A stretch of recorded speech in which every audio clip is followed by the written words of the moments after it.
¿Qué tal? Bienvenidos a otra edición de Estudiemos Juntos. Contentos como siempre de que estén aquí sintonizándonos para el estudio que estamos haciendo en el libro de Efesios, siguiendo la lección de escuela sabática de este trimestre. Así que te damos la bienvenida. Gracias por estar aquí, a ser parte de nuestra mesa y sentarte aquí a dialogar, a discutir, a estudiar estos temas bíblicos que queremos dentro de todo poder conocer un poco más quién es Jesús. Así que te damos la bienvenida a nuestro programa de Estudiemos Juntos. Como de costumbre, estamos aquí con Joel y con Denar, que me acompañan siempre a la mesa. Muchachos, ¿cómo están? Bien. Bien. Qué bueno, buenísimo. Listos para empezar. Listos para empezar. Sí. Así que ya se nos está terminando este trimestre. Ya llegamos ya al último capítulo del libro de Efesios en el día de hoy. Hoy vamos a comenzar el estudio de Efesios 6. Y nada, la semana pasada estuvimos hablando un poco sobre las relaciones entre esposos y esposas, cómo las mujeres deben tratar, las esposas deben tratar a los esposos, cómo los esposos deben tratar a las esposas. Todo en el contexto de la unidad que Pablo está hablando en el libro de Efesios, donde quiere mostrar cómo la unidad se alcanza en las diferentes relaciones, ¿no? Y Efesios capítulo 6, tal vez no los primeros versículos, pero sí tiene unos versículos que a través de la historia han sido muy controversiales, porque Pablo habla de la relación que debe existir entre los esclavos y los amos. Y eso obviamente tal vez para nuestra mente occidental y del siglo XXI suena un poco fuerte la palabra esclavo, ¿viste? Esclavitud, donde hoy en día se habla de, ¿viste? Del tráfico sexual, donde se esclaviza a niños, a hombres y a mujeres en estas cosas en el mundo entero.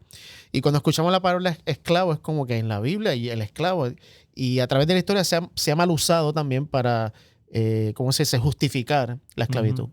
Pero como hemos venido aprendiendo a través de estos últimos años, cada vez que leemos la Biblia tenemos que leerla a la luz de Jesús.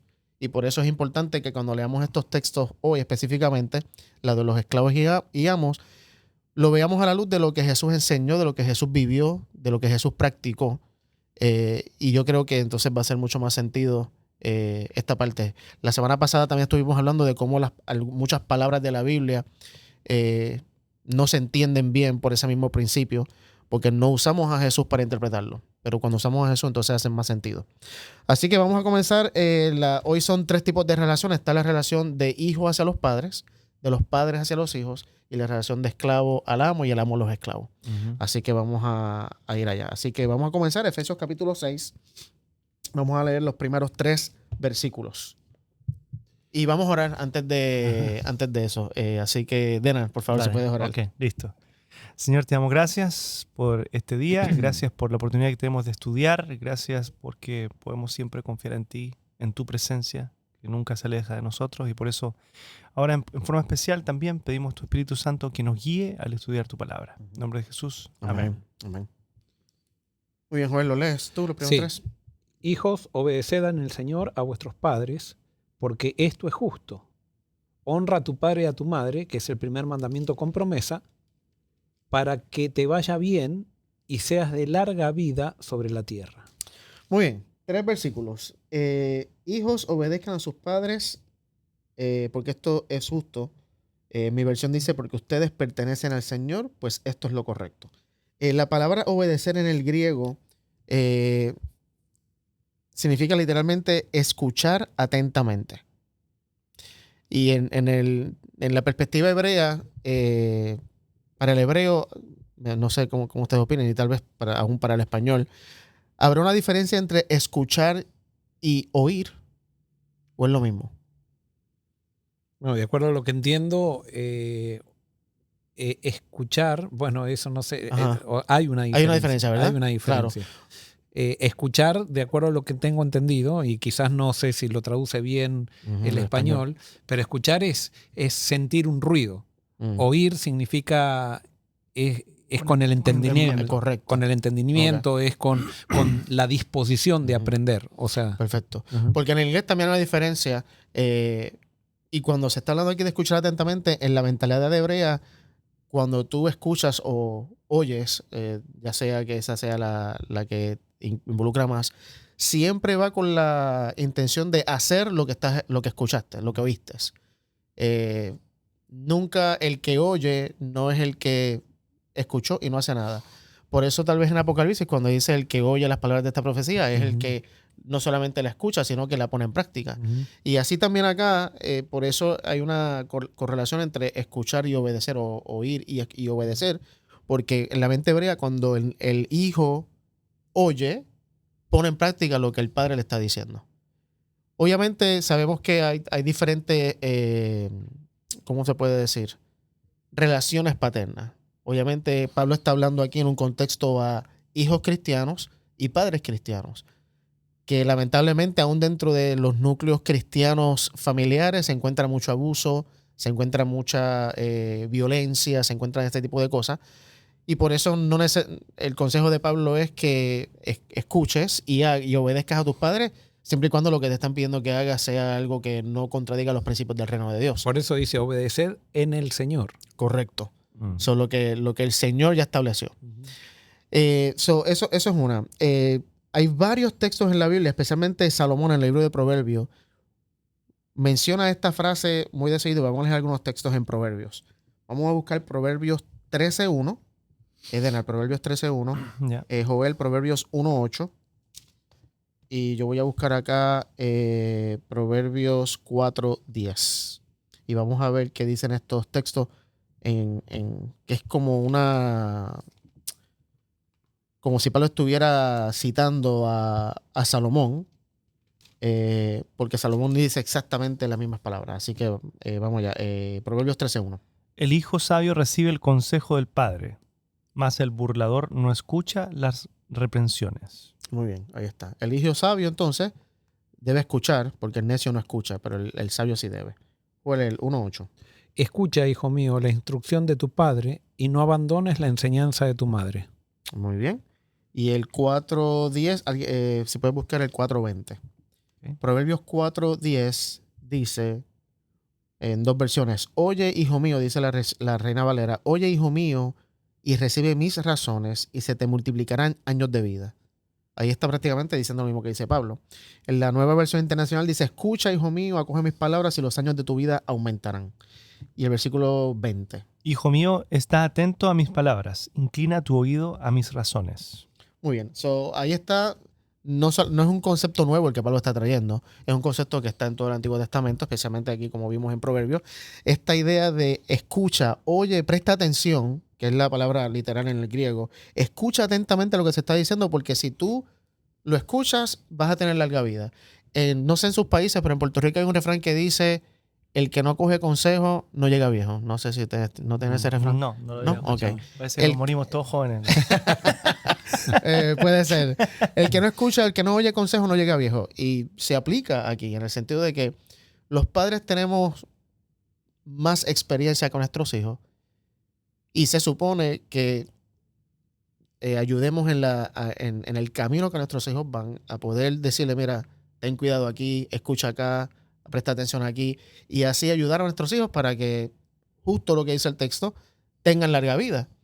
El problema es que muchas veces los hijos no quieren escuchar a los padres por muchas razones, y entonces ahí es cuando se meten en problemas. El otro extremo también es el padre que aconseja mal a sus hijos, y entonces los hijos o no lo hacen caso y tienen entonces un efecto bueno, o le hacen caso y entonces sufren las consecuencias. Claro, yo creo que no debe haber padre que aconseje mal a sus hijos, a mi criterio. O sea, en un consejo todos nos podemos equivocar. O sea, no puede haber un padre tampoco que aconseje perfectamente. Uh-huh. Pero creo que el error del padre está en querer controlar a sus hijos. En el control me parece que hay error ya de por sí mismo. Cuando un padre no controla, todos los consejos son escuchados de sus hijos, y a veces un padre incluso se puede equivocar en su consejo, claro, pero tiene muchas más probabilidades de no equivocarse que lo que el hijo decida por la experiencia, como vos decís que tiene.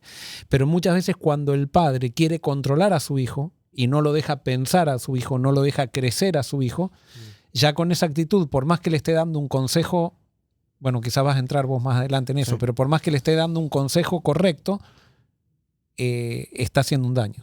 Y lo que dice tú, Joel, es muy cierto, que como padres muchas veces tratamos de sobreproteger a los hijos para que no sufran o que no se equivoquen, pero al final de cuentas los que toman la decisión son ellos. Y lo que nos enseñó Jesús también es a nosotros tomar buenas decisiones. Y es lo que nosotros tenemos que enseñarle a nuestros hijos, porque al final los que deciden son ellos. A veces tratamos pero llega un momento en que ellos van a tener que tomar sus propias decisiones, tener que decidir qué hacer en cosas chicas y en cosas grandes. Y a veces no les enseñamos a los hijos a tomar decisiones porque decidimos siempre por ellos, para que no se equivoquen, no les pase nada malo. Entonces, también Salomón dice, instruye al niño en su camino y cuando fuere viejo no se apartará de él. Nada más que nosotros muchas veces cuando leemos ese pasaje decimos que pensamos que es instruye al niño en tu camino, o sea, en el camino del Padre. Y entonces cuando fuere viejo no se apartará de él. No, nosotros tenemos que descubrir cuál es el camino del niño y en ese camino instruirlo, como vos decís, para que tome buenas decisiones. Al final, la educación correcta es lograr que nuestros hijos se transformen en pensadores individuales. Sí.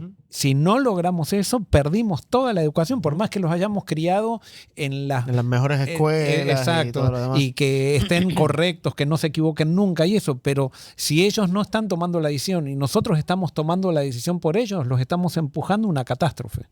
Y por eso iba a comentar justo cuando tú dijiste ese comentario, Donald, que la sociedad en que vivimos es una sociedad que no ayuda a las personas a pensar por sí mismas. Es manipuladora. Todo ya se le da filtrado, diluido, y la gente lamentablemente lo recibe y lo cree. No, pues yo no tengo que investigar nada más, no tengo que cuestionar nada. Y lamentablemente esa es la sociedad en que vivimos y qué reto para nosotros los padres, adelantándome un poco a lo que los padres tienen que hacer, donde debemos ser contraculturales, que es lo que para mí la palabra clave de estos textos es contracultural, y enseñar a nuestros hijos a pensar por sí mismos. Y obviamente para hacer eso, yo tengo que pensar por mí mismo. Que muchas veces como adultos tampoco pensamos por nosotros mismos, y porque es la ruta más fácil, ¿no? Pero es un reto muy grande. Yo creo que Pablo está queriendo decir esto aquí, cuando le dice a los hijos que obedezcan a sus padres. Ese es otro punto que me llamó mucho la atención, porque este texto siempre lo he escuchado como refiriéndose a los niños pequeños. Niños, obedezcan a sus padres. No sé si ustedes tuvieron la misma experiencia. Obedezcan a sus padres porque esto le agrada al Señor y para que tengan larga vida y todo lo demás. Pero según el contexto que está Pablo hablando aquí, a mí me parece, sí, se aplica a los niños pequeños, pero yo creo que se aplica más a los grandes. Porque ya es una decisión. Al niño pequeño tú le dices cualquier cosa y la hacen. No necesariamente razonan, piensan, toman su propia decisión. Pero el grande tiene que entonces prestar atención, que es lo que está diciendo, y entonces decidir obedecer. Y en el contexto cultural de que Pablo está escribiendo, estuve leyendo que en la cultura romana, por ejemplo, existía lo que se llama patria patre, o patria creo que se llama, donde era el poder del padre. Y un padre tenía autoridad sobre sus hijos, varón y hembra, hasta que él muriera. Fueran casados. ¿Qué es autoridad? Poder sobre ellos. ¿Y está bien eso? No, o sea, yo pienso que está mal. Pero por eso Pablo, contracultural, aquí está diciendo algo que va contrario a eso. O sea... ¿Hasta cuándo, por ejemplo, un padre le puede dar órdenes a su hijo? O sea, ¿hasta cuándo le puede dar órdenes? Esa es una buena pregunta. O sea, ¿legalmente o moralmente? No. Porque... Hablando en la cultura del reino. Ah, ok. O sea, porque puede haber diferentes respuestas culturalmente y eso, pero en la cultura del reino, ¿hasta cuándo un padre le tiene que dar órdenes a su hijo? No sé, a mí me parece que depende de la madurez del hijo. Órdenes, o sea, órdenes, tú dices, de una orden, haz esto y haz hacer, o... Sí. O sea, yo creo que hay una etapa donde hay que darle órdenes. Sí, totalmente. Ahora, creo que... Claro, nos estamos adelantando quizás, pero... Está bien, está bien. No, tranquilo, sí, dale. Hay una etapa que le podemos dar órdenes. Mientras antes dejamos esa etapa, más sanos van a ser nuestros hijos. Mientras más antes dejemos esa etapa. De dar órdenes. Okay. ¿Por qué? Porque a la autoridad se la gana, no se la impone. Entonces, mientras antes yo le dejo dar órdenes, quiere decir que gané autoridad sobre mí. Y la autoridad no se la gana sino que se la gana a mi criterio cuando el hijo entiende que el padre quiere lo mejor para él o para ella. Okay. Cuando el hijo duda de eso, el padre pierde autoridad. Es más, esta cultura hace dudar mucho a los hijos, más allá que los padres le hayan dado toda la seguridad. Los adolescentes, cuando se reúnen y todo eso, quieren poner dudas con respecto a la autoridad de los padres y todo eso. Pero el hijo que tiene la seguridad de que el padre los ama es el menos rebelde. Y es el que más Estoy de acuerdo escucha. con eso. Es el más, Sí. y vos fíjate que el hijo al que más se le impusieron órdenes es el más desconfiado, generalmente. Mm. Y es el más rebelde. Entonces, contestando la pregunta que tú hiciste, No, yo lo que creo que no hay una edad, pero Claro. mientras antes pasamos de las órdenes al consejo, quiere decir que mejor lo hicimos. Mientras más tarde tenemos que seguir dando órdenes, quiere decir que hubo algo que fallamos en que no los dejamos crecer como tendrían que haber crecido. ¿No crees que también la madurez del individuo tiene mucho que ver con eso? Claro, pero el individuo no madura solo, madura por la influencia de los padres. Y bueno, y por las experiencias de la vida. Claro, Roge, pero con las experiencias, ¿dónde las vive un hijo? En su hogar. Y bueno, y en la escuela, en la iglesia, en el barrio. O sea, hay muchos otros lugares. Pero yo no creo que, por Sin ejemplo... duda el hogar es el yo principal. unos padres no pueden decir, mi hijo es un maduro porque en el barrio hay tantos malos chicos que esto que el otro. A veces nosotros entendemos la actitud de que echar la culpa al entorno cuando nosotros, o sea, tenemos toda la... No, ahí claro. sí, el entorno no tiene la autoridad. Nosotros no le podemos echar el entorno a la inmadurez de mi hijo. Yo No, creo claro. que sería un acto de irresponsabilidad decir no, eso. claro. Mi hijo es inmaduro porque Sí, yo no sí. lo enseñé a interactuar con el Claro, entorno. No. O sea, sí, estoy de acuerdo. Yo creo que el hogar sin duda es la principal influencia para madurar, pero también creo que, porque lo he visto en casos de amistades, que si bien se criaron en un buen hogar, lamentablemente en la calle, como decimos en Puerto Rico, tuvieron malas influencias y ellos decidieron seguir esa mala influencia en vez de seguir lo de la casa. Claro, ahora, ¿qué es criarse en un buen hogar? Para nosotros criarse en un buen hogar es un hogar donde todo se hace en orden, que es muy bueno el orden, pero a veces juzgamos eso de criarse en un buen hogar por las actitudes externas. No. Por ejemplo, vamos a un caso. Hay unos padres que el nene le dice, voy a hacer un ejemplo muy sencillo, tiene que ir al cumpleaños y dice, yo no quiero llevar la chaqueta. Y la madre le dice, pero hace frío y te vas a resfriar. Y entonces él dice, no, yo no quiero llevarla. Y la madre sabe que hace frío y se va a resfriar, pero prefiere que tome la decisión y que vaya sin chaqueta y que se resfríe. A pesar de que eso después le trae malas consecuencias a la madre y al padre, porque tiene que cuidarlo y todo eso. El nene va sin chaqueta y es juzgado por todas las otras familias. O dice, ¿por qué viniste sin chaqueta? Y porque yo no siento frío. Y las otras madres saben que ese niño se va a resfriar. Y la madre también del niño sabe que se va a resfriar. Pero es juzgado por las otras madres como un niño rebelde y como una madre que no tiene autoridad sobre su hijo. Cuando esa madre lo ha dejado pensar, lo ha dejado que se equivoque en una cosa que no es tan importante para que aprenda a decidir en las cosas importantes. ¿Por qué? Porque hay padres que quieren regir toda la vida de sus hijos. Y con eso, de alguna manera, o quizás los hijos no dejan de pensar, pero los estamos empujando para que se rebelen al final, o los hacemos no pensadores. Sí. Y entonces los criterios externos muchas veces para juzgar qué es un buen hogar o qué es un mal hogar, a veces nos fallan mucho, ¿no? Para mí, ¿verdad? ¿Qué define un hogar bueno de un hogar malo? El hogar bueno es un hogar donde se trata de vivir al máximo el principio del amor. Para mí eso hace un hogar saludable. Si hay amor y no al amor, o sea, el amor bíblico que estamos hablando. Claro, el problema es que nosotros, no sé si les ha pasado a ustedes, pero amando, yo con Amelia muchas veces miro para atrás y digo, qué mal que amamos. O sea, en el pasado. Sí. Qué mal que amamos. O sea, tendríamos que haber amado de otra manera. Pero nosotros, sinceramente, claro, pensamos hicieron lo mejor que pensaron. Sí, ajá. Entonces, y por eso creo que una actitud de crecimiento es lo más importante en un hogar.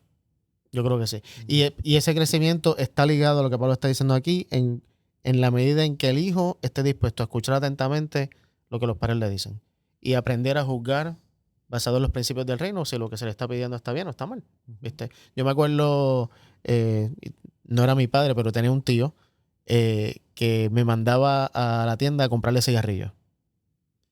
Y capaz que es un ejemplo bobo y capaz que no hay problema. Pero si mi principio es que el cigarrillo no es correcto, no es bueno, ¿debí haberle comprado los cigarrillos o no?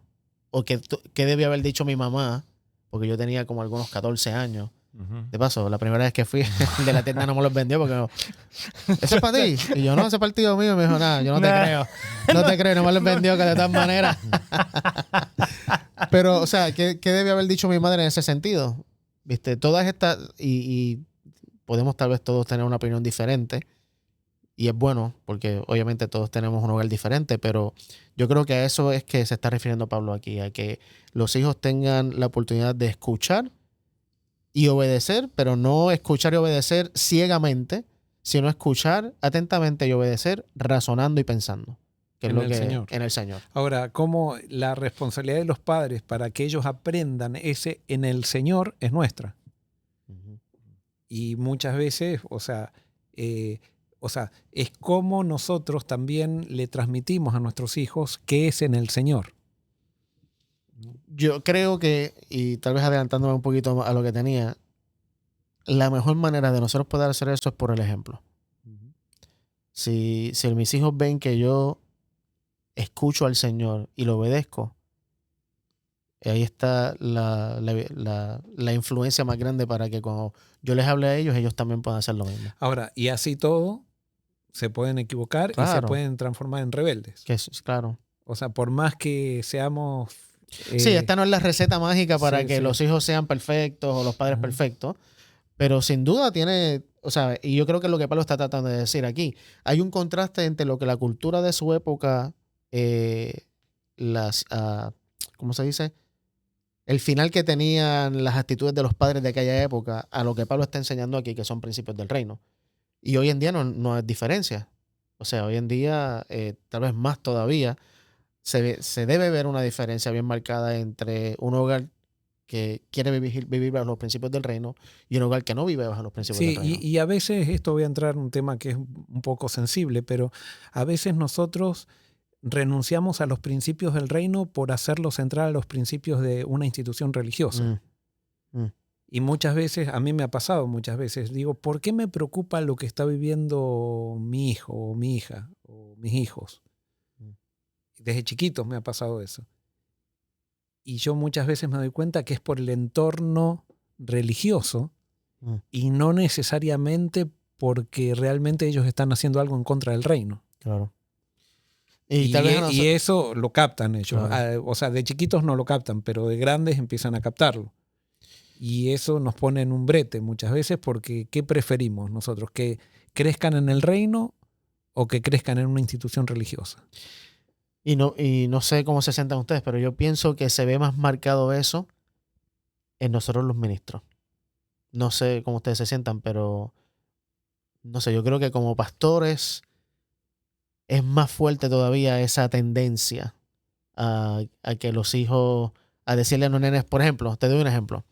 Cuando Giovanni tenía como algunos, no sé, 10, 12 años, viste, de chiquito siempre le poníamos su corbata, su lazo, viste, y todo lo demás. Y ya cuando él llegó a tener 10, 12 años, odiaba ponerse ropa de salir.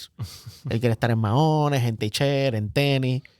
Y yo al principio le dije, no, ¿cómo es posible? Vamos para la iglesia, nos ponemos lo mejor y eso se ve mal, esto. Y le compraba ropa y el sábado era una pelea porque no me quiero poner eso, no me quiero poner eso, no me quiero poner eso. Y finalmente entendí, viste, ¿qué importa cómo vaya a la iglesia? Lo que estoy ganando con esta actitud es que él no quiere ir a la iglesia. Pero Ahora, si yo le digo, la cuestión es que vaya a la iglesia. yo pienso que no es pero es parte de. Parte. Para mí es parte. Pero como tú decías ahorita, lo principal dentro de todo eso es que piense por sí mismo. Ahora, si él, y no sé, tal vez, o sea, es un tema hay muy... Claro, porque hasta dónde tú tiras la línea. ¿Hay línea Sí. no hay línea divisora? Si quiere irse en chancleta y una camisa sin manga y pantalón corto como se fuera para la playa, y bueno, capaz que también, no sé. Pero el ejemplo que estaba dando es porque tuve esa lucha Y finalmente dije, no, ¿qué estoy haciendo obligándolo a hacer algo que yo pienso, pero que él en este momento de su etapa, y en qué afecta que vayan maones, en teacher y Sí, demás? y hay decisiones. Yo creo que en la medida que los chicos crecen, tenemos que obligarlos. No estamos diciendo que no hay obligación. ¿Por qué? Porque son pecadores, como somos todos pecadores, y yo creo que la ley es necesaria cuando alguien todavía no ha encontrado la transformación interior, y los chicos no nacen transformados. Correcto. O sea, entonces, ¿qué hacen? Las leyes contienen el mal y les dan la oportunidad de no sufrir tanto. Por eso la Biblia habla tanto que si uno guarda la ley va a tener buenas consecuencias en este mundo. O sea, el ateo que guarda la ley va a tener por ejemplo, siempre lo digo, el ateo que no adultera va a ser tan feliz como el cristiano que no adultera. O sea, le hace bien. En causa y efecto. Hay una ley de causa y efecto. Y a veces nosotros en nuestros hijos tenemos que obligarlos porque ellos todavía no entienden esa ley de causa y efecto. Ahora, yo creo que tenemos que saber elegir las batallas porque vamos a tener que... me acuerdo un profesor que nos decía que la mejor manera de enseñarle a un niño algo es enseñarle a actuar, a cómo reaccionar cuando se equivoca. No enseñarle a portarse bien. ¿Por qué? Porque tarde o temprano se van a equivocar. Y si nosotros no le damos herramientas ante la equivocación y le queremos entonces controlar todo para que no se equivoquen, los estamos empujando a un desastre, los estamos empujando a una crisis. Totalmente. Y entonces a veces van a sufrir mucho. Claro, la sobreprotección genera algo que, o sea, atrae lo que justamente queremos evitar. Exacto. O sea, porque con la sobreprotección lo que no queremos es que nuestros hijos sufran, pero al sobreprotegerlos, los estamos empujando a que sufran. Y por eso vamos entonces ahora a ir entonces, porque ya estamos hablando de eso, el consejo de Pablo de los padres a los hijos, que es un versículo solamente, el versículo 4. No sé quién lo quiere leer, Efesios 6, 4. Y vosotros, padres, no provoquéis a ira a vuestros hijos, sino criadlos en disciplina y amonestación del Señor.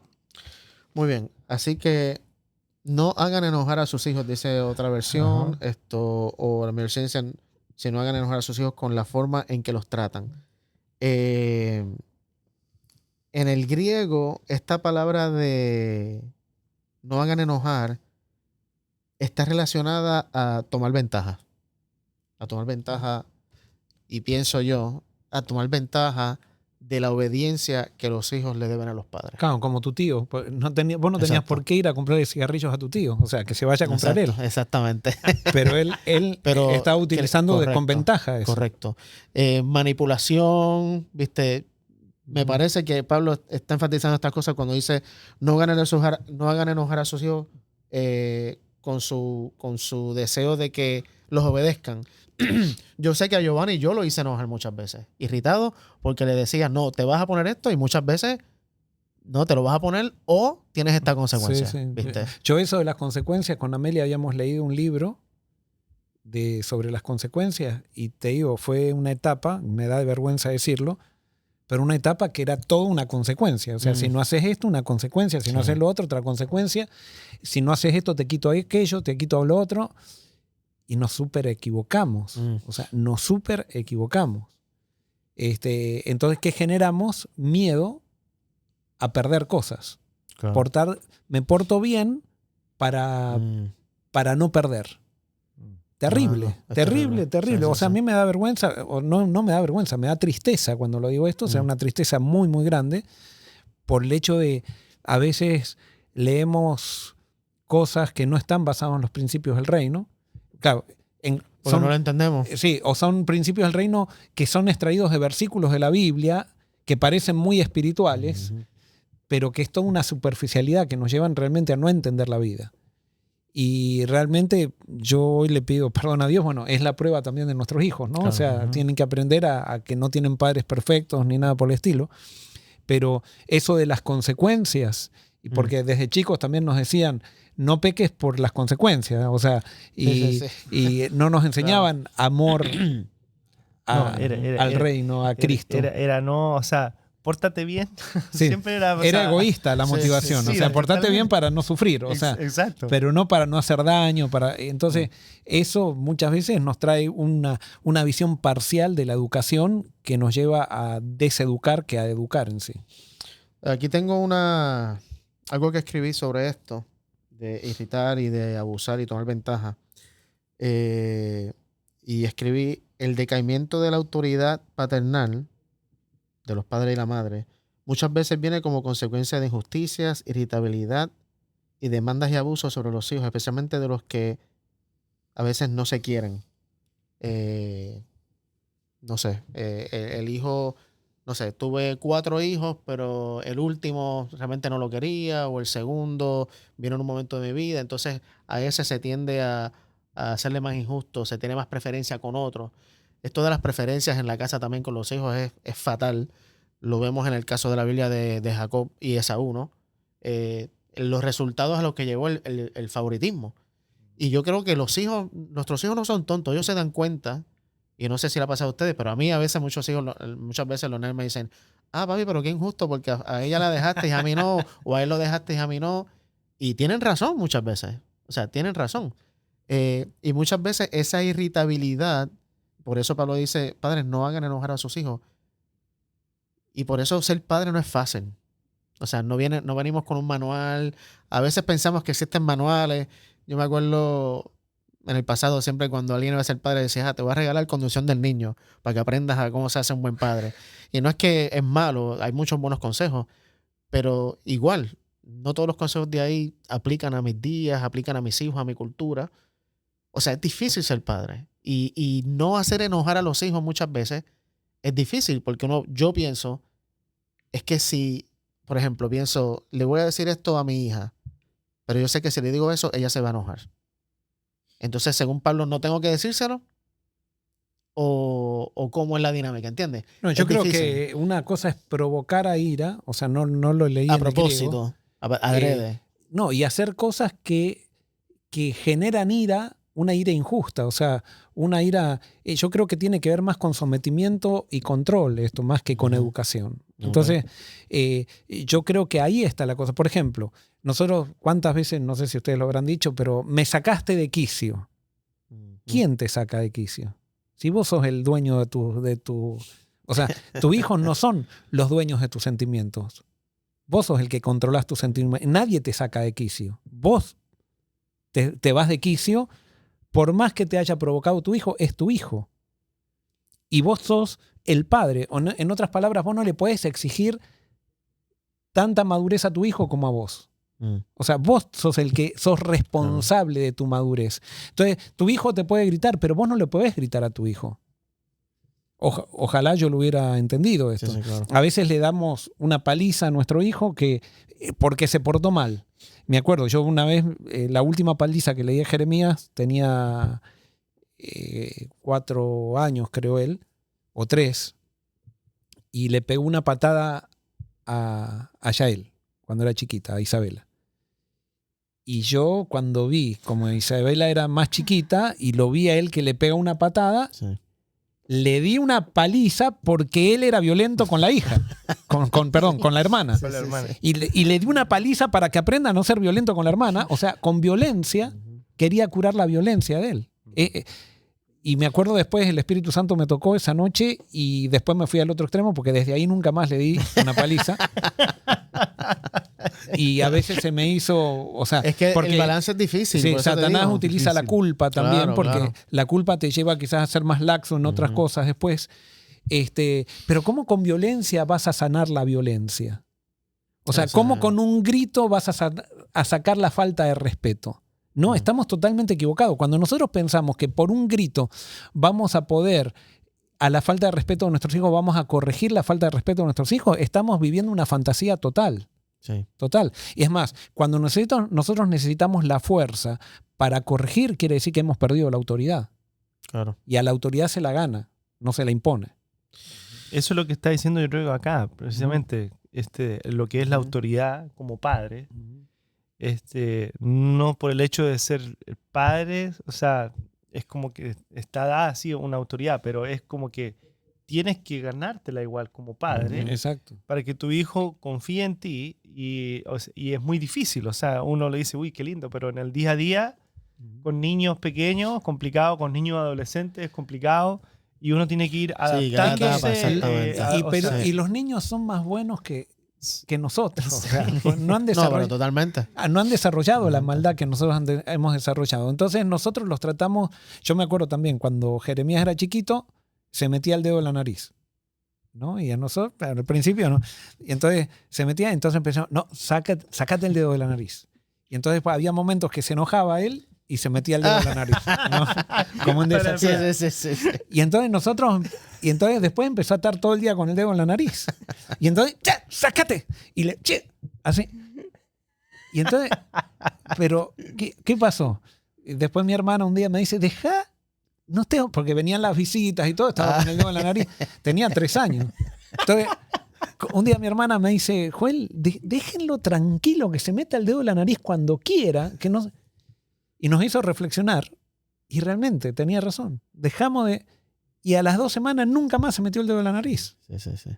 Pero nosotros Son queremos muy el inteligentes. control, no nos damos cuenta. Y el control a nosotros le decimos, no, lo hago por su bien o algo. El control no es de Dios. Y alguien puede decir, pero entonces, ¿qué quiere decir? ¿Que no hay disciplina? No. Porque decimos, no control y entonces decimos que hagan lo que quieran. Tampoco. Claro. Es ganar la autoridad. ¿Y cómo se gana la autoridad? Es haciéndolos sentir amados para que cuando ellos tengan tanta seguridad de que los amamos, que cuando le decimos algo, ellos lo puedan aceptar honrándonos y no por imposición.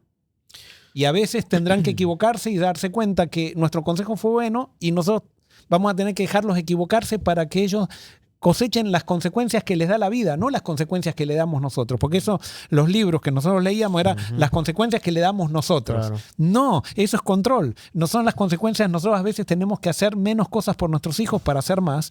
¿Por qué? Porque ellos a veces vamos a tener que dejar que se equivoquen para que ellos cosechen las consecuencias de sus equivocaciones. No darles nosotros más consecuencias todavía porque se equivocaron, porque ya los errores traen sus propias consecuencias. Sí. Yo creo que la mejor manera de aprender es o sea, obviamente tal vez aprender por ejemplo ajeno, ¿no? Si yo veo algo que pasó con fulano, aprendo de eso, pero no hay manera mejor que aprendemos que no sea por experiencia propia. Y por eso y ya lo he mencionado muchas veces, y tú lo volviste a mencionar ahora, cuando evitamos que nuestros hijos pasen por las consecuencias de sus decisiones, por ejemplo, o por necesidades, a veces podemos proveerle algo, pero a veces es bueno no dárselo, para que ellos aprendan a lidiar con situaciones. ¿Cómo hago cuando no tengo algo? ¿Cómo me puedo, no sé, te doy un ejemplo? Yo puedo comprarle, no sé, un PlayStation, ¿viste? Un videojuego. Pero ¿por qué es mejor de regalárselo? ¿Por qué mejor no le enseño a valorar el trabajo para yo poder obtener algo que quiero? Ah, ¿tú quieres un PlayStation? Perfecto. Yo te pongo la mitad y tú consigues la otra mitad. ¿Qué puedes hacer? ¿Qué trabajo? Hablar al vecino. Ese tipo de cosas, ¿no? Así se aprende más que cuando le damos todo, o cuando no le damos nada. O sea, todos los extremos son malos. Y por eso, para mí, la mejor manera de aprender es por experiencia propia. Y por eso también aquí Pablo dice, terminando con lo de los padres, dice, no los irriten, sino críenlos según la disciplina y la enseñanza o la instrucción del Señor. Y a mí eso me dejó de día. Porque no es cualquier enseñanza. Y yo creo que eso es parte del problema. Nosotros criamos a nuestros hijos basado en cómo nos criaron a nosotros. Y nuestros padres hicieron lo mismo. Y así sigue la cadena. Sí, y porque estamos muy convencidos de que nosotros somos buenos. Claro. Y queremos... Como decir, claro. No, si yo, O sea, esto me funcionó conmigo, que yo soy tan bueno, exacto. entonces ahora lo voy a hacer con mis hijos. No, y a veces pensamos, no, como funcionó conmigo, va a funcionar con él o con ella. Y estamos equivocados porque somos personas diferentes en un mundo totalmente diferente al que nosotros éramos cuando teníamos su edad. Entonces, sin duda nuestros padres, la mayoría de los padres, por no decir todo, creo que siempre tratan de hacer lo mejor que pueden, basado en el conocimiento que tienen. Pero nuestra educación ha sido algo que aprendimos de nuestros padres y eso es lo que pasamos. Pero aquí dice que tenemos que disciplinarlos e instruirlos con la instrucción del Señor. Entonces puse acá, ¿cómo disciplina y enseña a Dios? Porque eso siento lo que Pablo está diciendo. Tengo que disciplinarlo e instruirlo como Dios me disciplina y me instruye. Y no sé, aquí puse 2 cosas en cada una. No sé si ustedes quieren aportar algo más o si están en acuerdo o desacuerdo. Y puse, ¿cómo lo hizo Jesús? Disciplina con amor, paciencia, verdad y firmeza. No sé si están de acuerdo. Y la disciplina de Dios es siempre con el objetivo de aprender. No sé qué otra palabra puede ser. No sé Sí, si es hacer redentiva. crecer. Exacto, hacer crecer. No Tiene un objetivo. No es punitiva, Correcto. no es castigar porque hiciste algo malo, te castigo, sino porque hiciste algo malo, eso te perjudica y quiero que crezcas. Que nosotros muchas veces es porque desafiaste mi autoridad. Sí. Y entonces, y como desafiaste mi autoridad, esta es la consecuencia y ahí se quedó. Pero la de Dios es diferente. Sí. Con respecto a eso mismo, Jesús, y viendo la disciplina y cómo Jesús ejerció la autoridad, y lo podemos ver, yo creo que con los discípulos, o sea, ahí donde más se puede ver, correcto, porque ellos estuvieron con él y él fue el maestro y todo, cuando él los corregía, él siempre vio el potencial que ellos tenían y que él quería que desarrollaran. O sea, Pedro de una vez le dijo, o sea, la roca y toda la cosa, o sea, él siempre vio el potencial que había en cada uno de ellos y lo que podían llegar a ser. Y él, en ese caminar, desarrolló ese potencial en ellos, en vez de cuando se equivocaban, cuando Pedro le dijo, mira, te lo reveló el Espíritu Santo, pero después al siguiente le dijo, aléjate de mí, Satanás, o sea, está siendo utilizado por ahora, entonces, y Pedro mismo se dio cuenta, después también cuando lo iba a negar, él siempre fue viviendo lo que iban a poder llegar a hacer. Después lo vemos con Saulo, de una vez. O sea, siempre él ve el potencial que nosotros podemos hacer y cómo poder que nosotros podamos desarrollar ese potencial al final. Ese punto, Denal, está brutal para mí. Porque cuando yo veo a mis hijos, ¿cómo los trato? ¿Como lo que ellos pueden llegar a ser o como están siendo ahora? Sí, por sus errores. Exacto, o por su potencial. Exacto. O sea, es la manera en que Dios nos mira a nosotros. Eso es un punto tremendo. Y, ¿viste? ¿Cuántas veces, o sea, tal vez puedo contar con los dedos de una mano las veces que lo he hecho de esa perspectiva? Bueno, pero ¿por qué? Porque no he aprendido a hacerlo de esta manera. Pues es por la idea de Dios que tenemos. Eso iba a decir también, sí. Porque nosotros decimos Dios es amor, pero ¿cómo te sentís cuando te equivocás delante de Dios? Y muchas veces sentimos que Dios nos castiga. ¿Cuántas veces hemos dicho, Señor, qué es lo que está pasando? Me estás castigando por esto, porque me equivoqué acá, que me equivoqué allá. Y Dios no nos castiga, nos disciplina. Entonces, cuando nosotros pensamos que Dios nos castiga por nuestros errores, entonces también nosotros queremos castigar a alguien por los errores. Cada uno actúa de acuerdo al Dios que tiene en la cabeza. Increíble. O sea, el Dios que concebimos. Ojo, con esto no estoy diciendo que Dios es una creación de mi mente, pero sí, Dios en mí es una interpretación de mi mente. Y por eso necesito a Jesús.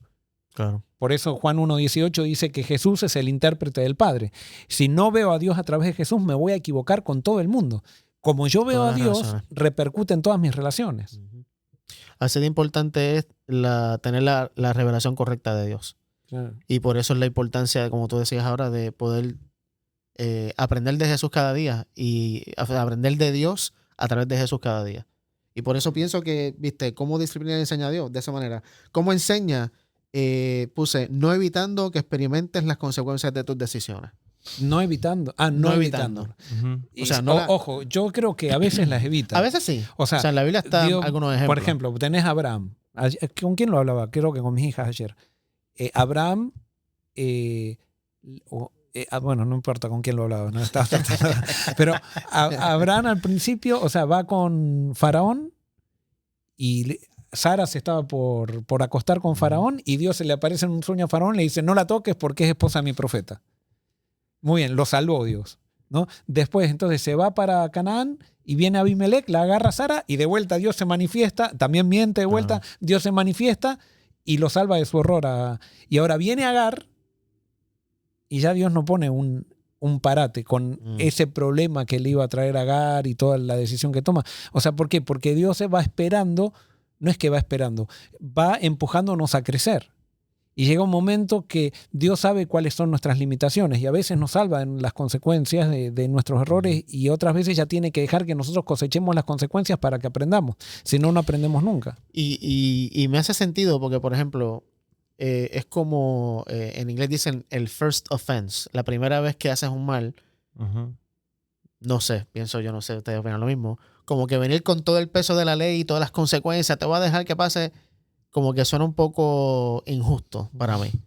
Las primeras veces que los hijos hacen algo malo, uno por lo menos yo, les hablo, les enseño, mira, esto está mal. Pero llega un punto, y así opera Dios, en que ya tú sabes. Es O sea, ya relacional. has pasado. La ley no siente, no analiza contextos ni nada. La ley se cumple. En cambio, cuando es relacional, es como vos decís, o sea, uno entiende Dios, va entendiendo la madurez que se espera para la época. Entonces, a veces, si nosotros no aprovechamos las oportunidades para crecer, Dios tiene que permitirnos entrar en ciertos problemas, Correcto. porque si no, vamos a ser malcriados. Y muchas veces aún así seguimos tomando malas decisiones porque no nos importa. Y entonces, ¿cuál sería, si pudiéramos explicar bien, o si hubiera una explicación, la diferencia entre disciplina y castigo? Porque hablamos, o sea, Dios disciplina, pero Dios no castiga. ¿Cuál podríamos decir entonces, viendo un ejemplo? El castigo es punitivo. Yo te castigo por algo malo que hiciste. La disciplina es restauradora. Yo te disciplino para que crezcas y no vuelvas a caer, porque en la medida que nosotros nos equivocamos, cada vez nos vamos equivocando peor. Entonces la disciplina es para que yo no me perjudique en el futuro. Y es para mi propio bien. Y por ejemplo, si yo digo, le digo a mi hijo, bueno, si tú haces esto, yo te voy a castigar. Lo hizo y lo castigué. Eso es punitivo, pero también es disciplina. ¿Cómo lo podríamos decir entonces? O sea, yo te advierto, esto te va a pasar. Te voy a castigar, te voy a dar palmazo, no sé si haces. Y ya lo hizo y le doy palmazo. O sea, por poner ejemplo. Yo creo que eso tiene valor. Tiene valor hasta cierta edad. Hasta los 2 años, por ahí. O sea, cuando todavía el nene no puede analizar causa y efecto. Pero, por ejemplo, nosotros vamos al caso, por ejemplo, en la iglesia. ¿No? Vamos, sí, la parte, está la disciplina de la iglesia y el castigo de la iglesia. Por ejemplo, suponete una chica queda embarazada y nosotros... Antes de casarse. Antes de casarse. Perdón, porque puede estar embarazada en el matrimonio. Queda embarazada antes de casarse. Ese hecho, y la chica quiere volver a la iglesia, o sea, no quiere irse de Dios, reconoce su error. Reconoce su error. Esa chica va a tener suficiente disciplina ya con el hecho de tener que criar un hijo, y ella ya tomó la decisión de criarlo, no de abortar ni nada, de criar un hijo en situaciones mucho más difíciles que una chica que haya hecho las cosas correctamente. Sin embargo, ella ya tiene la disciplina que la vida le va a dar, pero nosotros en eso le queremos castigar también. La queremos borrar de la iglesia. Es que no es justo. La queremos borrar y que se vuelva a bautizar, y utilizamos el bautismo como si fuera un acto de humillación y no como un acto de redención. O sea, como parte del castigo. Es como parte. Sí, imagínate usar el bautismo para castigar a alguien.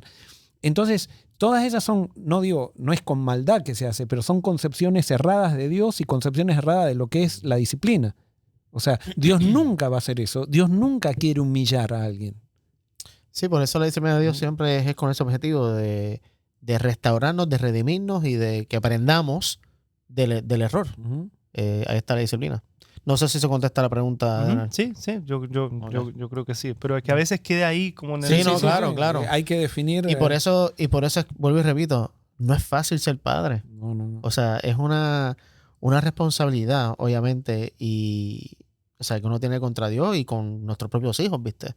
Pero volviendo al principio que tú dijiste ahí también del amor,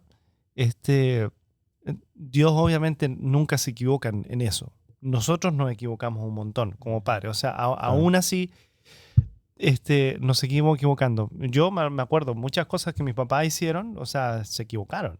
O sea, pero yo siempre vi amor, o sea, siempre vi eso, el amor que ellos tenían, el amor que ellos se tenían entre ellos, el amor a nosotros, a mi hermano, a mí, como familia.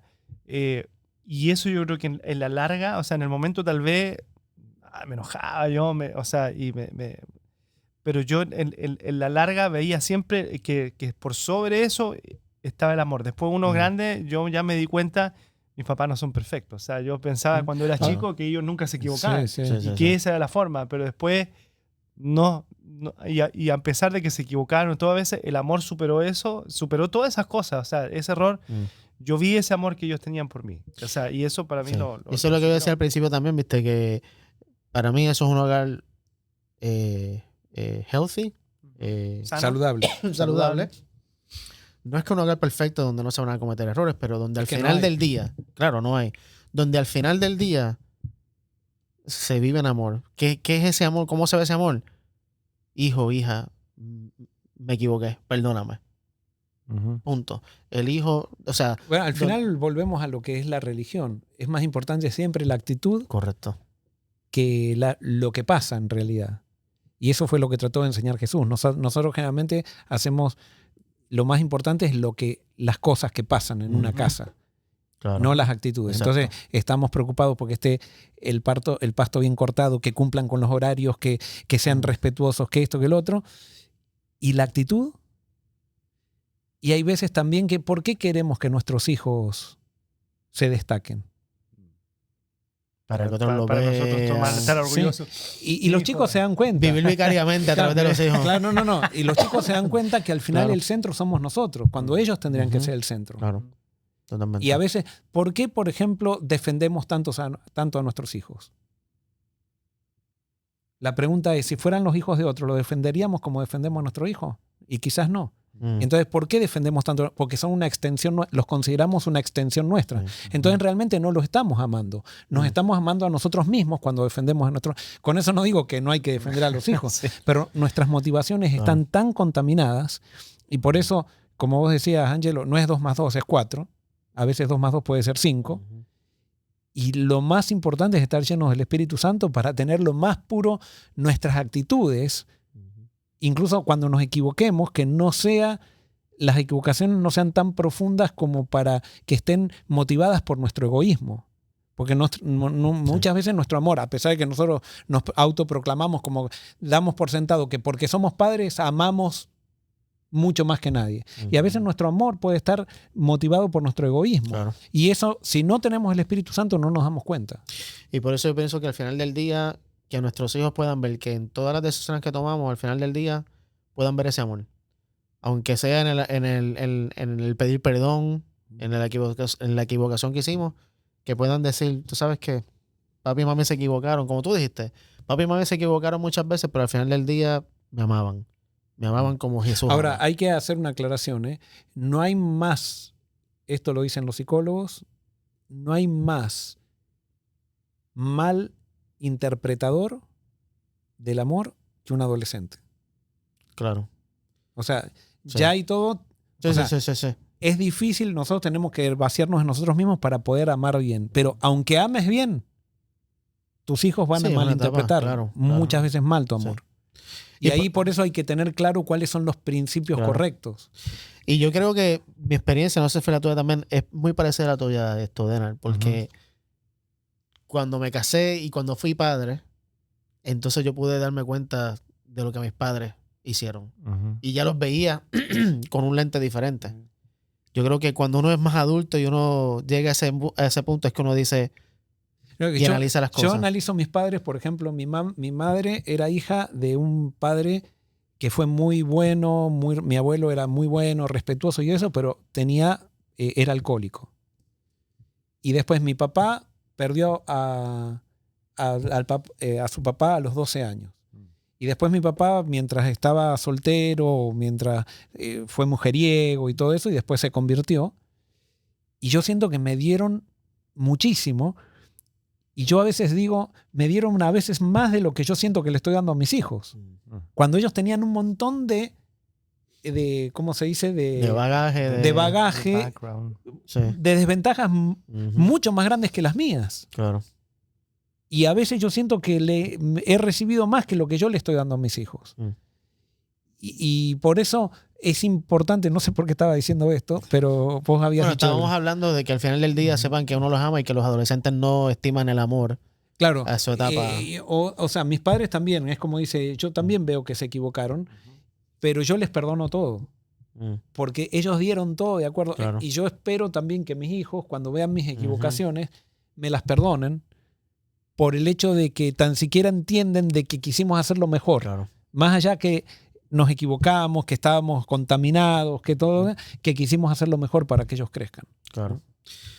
Bueno, se acabó. No nos va a dar tiempo. Vamos a leer la parte por lo menos de los esclavos. En Efesios 6, 5 al 9.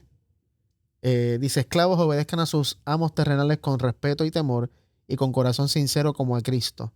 No lo hagan solo cuando los estén mirando como los que quieren ganarse el favor humano, sino como esclavos de Cristo, haciendo de corazón la voluntad de Dios. Sirvan de buena gana como quien sirve al Señor y no a los hombres, sabiendo que el Señor recompensará a cada uno por el bien que haya hecho, sea esclavo o sea libre. El punto que quiero destacar aquí es que, y lo mencionamos la semana pasada, es que obviamente hoy en día el concepto de esclavitud no es, pero podemos interpretar esto y aplicar este principio en la relación entre empleado y empleador. En el contexto de Pablo cuando leemos, Pablo está hablando en el contexto de la familia, el núcleo familiar.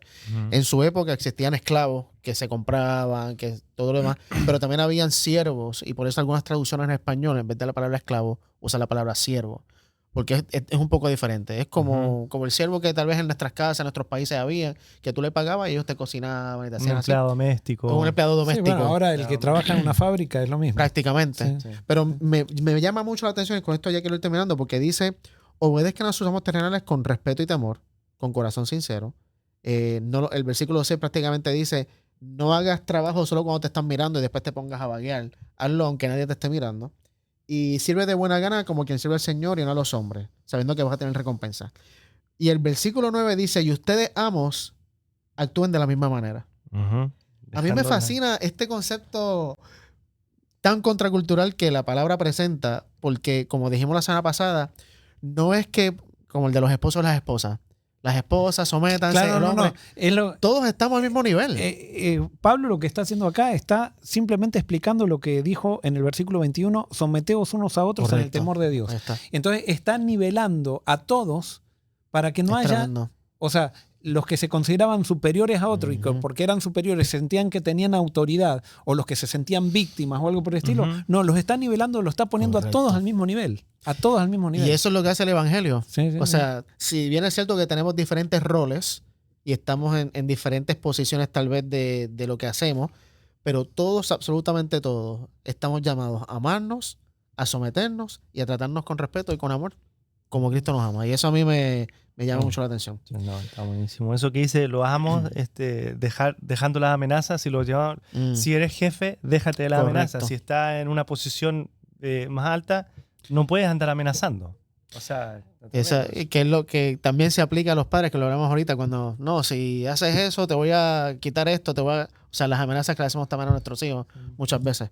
Así que, pero nada, lamentablemente no podemos expandir un poquito más sobre este tema, pero allá ustedes, y yo no sé por qué estoy mirando al screen en vez de a la cámara, allá ustedes en su casa, estúdienlo, pidámosle al Espíritu Santo que nos vaya enseñando cada vez más cómo es que Dios trata su relación con nosotros, porque es exactamente igual como nosotros debemos tratar a los demás. El mandamiento más grande, lo que nos distingue como verdaderos discípulos de Jesús, es que amemos a los demás como Dios nos ha amado a nosotros.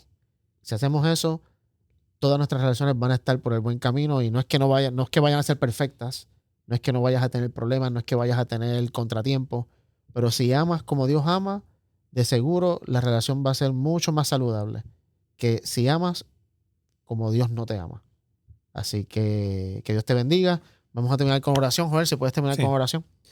Querido Señor que estás en el cielo, gracias por estos principios. Reconocemos nuestras limitaciones como seres humanos, y por eso te pedimos tu Santo Espíritu para que podamos entender quién es Jesús, quién es el Padre, y a través de esa revelación podamos relacionarnos bien con toda la gente. Amén. Gracias, Señor, por todo, y sigue acompañándonos en el nombre de Jesús. Amén. Amén. Bueno, que Dios te bendiga. Gracias por estar aquí con nosotros y te esperamos la próxima semana en la próxima edición de Estudiemos Juntos.